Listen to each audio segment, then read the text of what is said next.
we ki benta banyak keren ngas ngau bah ban pentip syapi bana kaliang jong minister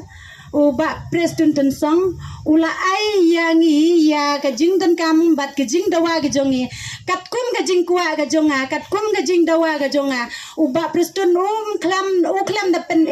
ruam baro kajing dawa jonga ula ai kane gade kajing kerku kajong oblei na kabenta kajing yam gajonga hagaba ki nong yalam jong ka jela ka bai ka jongi kilapan sneu ya ka jing kerpat ka jonga kum ka kentei kum ka long kami ka bomdan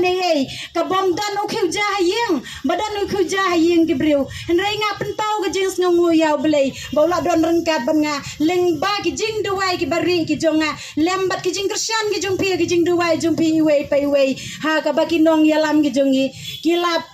kilapan snam ya kata ka jing kerpat ke jonga kijing dawa ke jonga de khanang ba kan de kapor shua ba phintip ya ke jing sisa nga kerpat ya iba kerbong malai bengin sniu ba bonwan syakman ban pule ya ke ne ke agreement ke jing yetho yetar ke jongi ke jing yekot ke jongi bat minister jongi nga kerpat ya iba kerbok pins nga tongat pule yeka kumbakalong upgradation of Nangpa Umdan Sanapur Road length approximate 59 km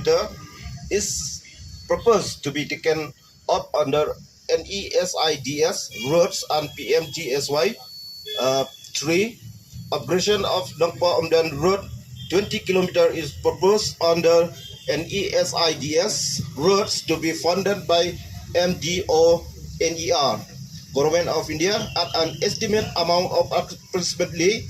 52 crores only. The road is proposed to be of intermediate length, and the item of work proposed includes earthwork, subgrade protection works, construction of CC drain and pipe culvert, pavement works, and road safety. In March 2024 itself, the Ministry of Donor had prioritized the 20-kilometer stretch of the Nangpa Umdan Road in their budget allocation. The project was delayed due to ensuing MP election and model code of conduct. The detailed project report, DPR, is under preparation and will be sent to the planning department by the end of this month. Subsequently, the planning department will forward it to the Ministry of Donor through NEC Secretariat for necessary action.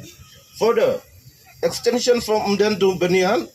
its surrounding villages along the road is approximately 39 kilometers in length have also been proposed under PMGSY 3